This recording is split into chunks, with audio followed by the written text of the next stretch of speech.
El quinto de los indicios era que esa mochila no aparece en el listado de los bultos catalogados en la estación del Pozo y además no hay acuerdo entre los testigos sobre la hora exacta a la que aparece esa mochila. Unos dicen que aparece a la 1:30, otros que a las 2 menos cuarto, otros que a las 2. Es decir, una bomba como las que había estallado en los trenes y no queda registrado en ningún sitio. Ni siquiera queda registrado en los telefonemas del 091, que viene la hora a la que supuestamente se tendría que dar aviso a los superiores de los policías que encontraran la mochila. Y después de llevarse los bultos desde IFEMA a Puente de Vallecas para catalogarlos, aparece una bomba y justo esa no la catalogan. Es estupendo, ¿eh? Está muy bien todo el episodio. ¿Pero qué dice el tribunal con respecto a eso? También vuelve a decir que efectivamente no está catalogada la mochila y que hay contradicciones en cuanto a la hora, pero tampoco pasa nada. Veamos la siguiente tanda de indicios de falsedad, a ver qué nos cuenta el tribunal. Tenemos, por un lado, que esa mochila no coincide en cuanto a descripción, la descripción que hizo Jacobo Barrero, el policía municipal que la encontró, con el resto de las bombas de los trenes. El policía Jacobo Barrero dice que ahí había unos cables de un cierto color que no coinciden con el color de los detonadores que nos dicen que se utilizaron en las bombas. Además, Jacobo Barrero vio una tartera, mientras que en la mochila de Vallecas lo que aparece es una bolsa de plástico.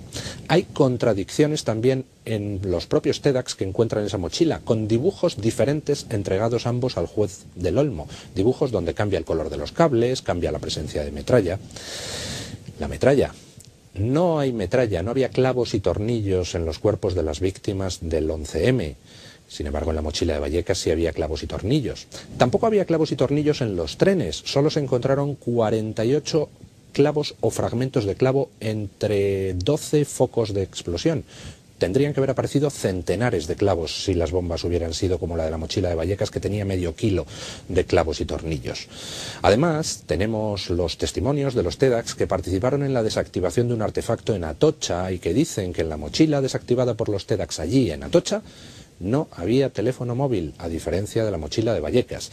Y por último, tenemos ese curioso retraso de 2 minutos entre las 7:40, que es la hora supuestamente programada en la mochila de Vallecas para detonar, y las 7:38, que es la hora a la que detonaron las otras 2 bombas de la estación del Pozo. ¿Qué nos dice el tribunal sobre todos estos indicios? Pues reconoce las discrepancias en cuanto a la composición de la mochila que se derivan de las declaraciones de los TEDx y de Jacobo Barrero, pero tampoco les da importancia.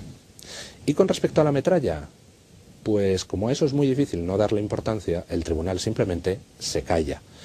Es decir, el tribunal no dice nada con respecto a la curiosa circunstancia de que en la mochila de Vallecas hubiera metralla y en los cuerpos de las víctimas no. Bueno, pues el tribunal sabrá por qué hace ese ejercicio selectivo de entresacamiento de indicios. Y en cuanto a la diferencia horaria, por ejemplo, entre las 7:40 de la mochila de Vallecas y las 7:38 de las bombas del Pozo, nada de nada. El tribunal tampoco dice absolutamente nada sobre ese tema. ¿Y qué dice el tribunal sobre esa curiosa diferencia entre la mochila de Vallecas, que tenía un teléfono móvil, y la bomba detonada por los TEDx en la estación de Atocha, que no tenía teléfono móvil? Pues ahí viene lo sorprendente. El tribunal dice que en las bombas que detonaron los TEDx en las estaciones sí había teléfono móvil, contradiciendo así los propios testimonios de los TEDx. Pues ya nos explicará el tribunal de dónde saca semejante información.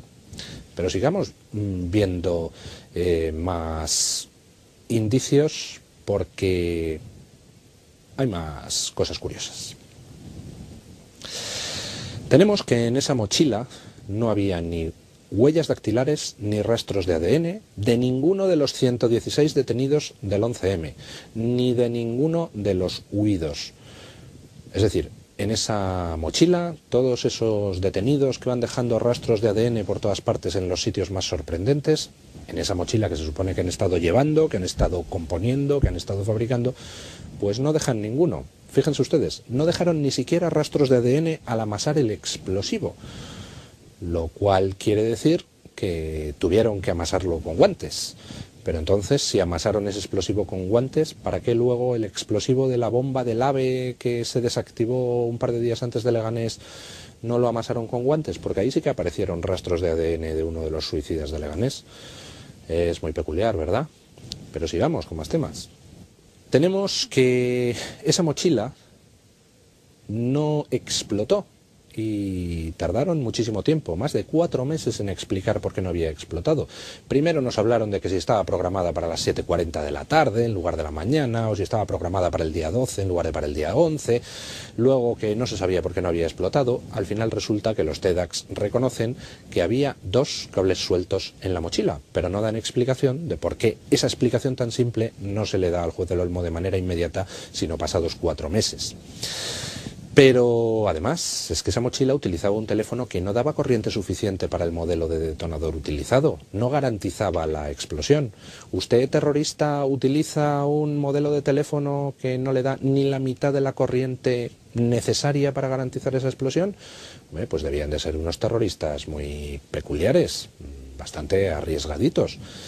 Y ya lo que es completamente inaceptable es que ese teléfono tenía dentro una tarjeta telefónica que permitió empezar a detener aquí a los primeros de la trama en plena jornada de reflexión, y resulta que en las pruebas que hemos hecho en Libertad Digital se demuestra que esa tarjeta telefónica era completamente innecesaria. ¿Qué dice el tribunal a este respecto? Pues el tribunal, de que los TEDx enviaran informes contradictorios al juez del Olmo durante 4 meses, ni lo menciona, no dice nada de nada. De que la mochila tuviera 2 cables sueltos, el tribunal lo menciona, reconoce que es así, pero no importa. Es decir, lo más normal del mundo es que usted se pone en su casa a montar una bomba y dice, ¿y qué hago con estos cables? Y en lugar de empalmarlos con cinta aislante, pues usted los empalma así de mala manera para ver si con un poco de suerte se tocan unos cables con otros y le explota a usted en las manos mientras transporta la bomba. Pero bueno, ¿de qué nos están hablando? ¿De terroristas que se dejan cables sueltos de las bombas que tienen que transportar ellos mismos en sus propias manos? ¿De terroristas que utilizan teléfonos móviles que no dan la suficiente corriente para la bomba que tienen que montar? Pero bueno, ¿qué terroristas son los que nos quieren presentar a los españoles? Y sobre todo, ¿por qué el tribunal no hace mención al hecho de que ese teléfono móvil no podía hacer explotar el detonador de la bomba? ¿Por qué el tribunal tampoco hace mención al hecho de que la tarjeta telefónica era innecesaria y por tanto no es lógico que los terroristas la dejen dentro del teléfono móvil como si fuera una tarjeta de visita para que les podamos detener enseguida? ¿Por qué el tribunal se olvida de todo aquello que evidentemente no se puede explicar, en lugar de haber llegado a la única conclusión lógica, que es que esa mochila es más falsa que un euro de madera? Hombre, estaría bien que hubieran tratado de hacer un esfuerzo un poquito mayor por sostener esa prueba. Veamos el último de los indicios de falsedad que comentábamos. La desaparición de las fotografías hechas por la policía científica. Permítanme que les resuma el episodio muy brevemente. Como denunciamos en su día desde Libertad Digital, resulta que unos miembros de la policía científica van al Parque Azorín a hacer fotografías de la mochila de Vallecas antes de su desactivación. Llegan allí y el comisario general de Seguridad Ciudadana les dice que entreguen la cámara de fotos a un TEDx, no sea que sea peligroso acercarse a la mochila, y el TEDx hace unas fotos de esa mochila antes de su desactivación. Le devuelven la cámara a los miembros de la policía científica, se desactiva la mochila y cuando los miembros de la policía científica van a volverse a acercar para fotografiar la mochila desactivada, les dicen que ya no hace falta ninguna fotografía más.